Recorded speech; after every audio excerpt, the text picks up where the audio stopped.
ত্রয়োদশ জাতীয় সংসদ নির্বাচনে বিএনপি আনুষ্ঠানিক প্রচারণা শুরু করতে রাতে বিমানযোগে সিলেট যাচ্ছেন দলের চেয়ারম্যান তারেক রহমান। এ নিয়ে বুধবার সকাল থেকেই দলের গুলশান কার্যালয়ে দফায় দফায় বৈঠক করেন নেতারা। তারেক রহমানের সিলেট সফর নিয়ে সকালে সাংবাদিকদের সঙ্গে কথা বলেন তার উপদেষ্টা দলের নির্বাচন পরিচালনা কমিটির মুখপাত্র মাহাদি আমিন। তুলে ধরেন সফরের বিস্তারিত।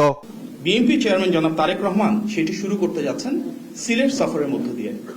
তিনি আজ রাত 8:15 বিমানযোগে সিলেটে পৌঁছাবেন।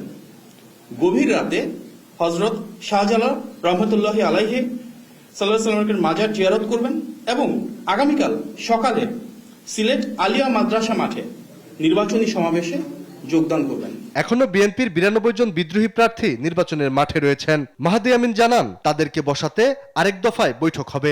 অনেক আসনে এমন অনেক প্রার্থী রয়েছেন, অনেক ত্যাগী, অনেক সংগ্রামী। এই দলের জন্য ওনাদের অনেক বড় ভূমিকা রয়েছে।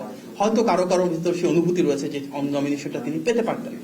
হয়তো নমিনেশন উইথড্রলের সময় চলে গিয়েছে। এখন আমাদের নির্বাচন পরিচালনা কমিটি থেকে ওনাদের সাথে আলাপ আলোচনা করা হবে, বিএনপির শীর্ষ নেতৃত্ব থেকে আলাপ আলোচনা করা হবে।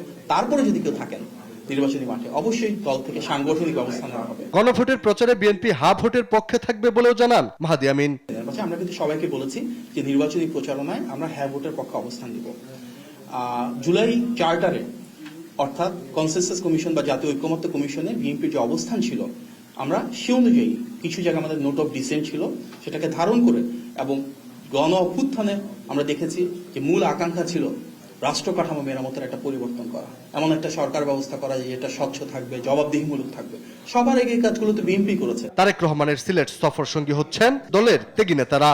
নেতাকর্মীদের নির্বাচনী আচরণবিধি মেনে চলার নির্দেশ দেওয়া হয়েছে দলের পক্ষ থেকে। বৃহস্পতিবার থেকে নির্বাচনী প্রচারণা। আলী আকাশ, আকাশ, দেশ টিভি, ঢাকা।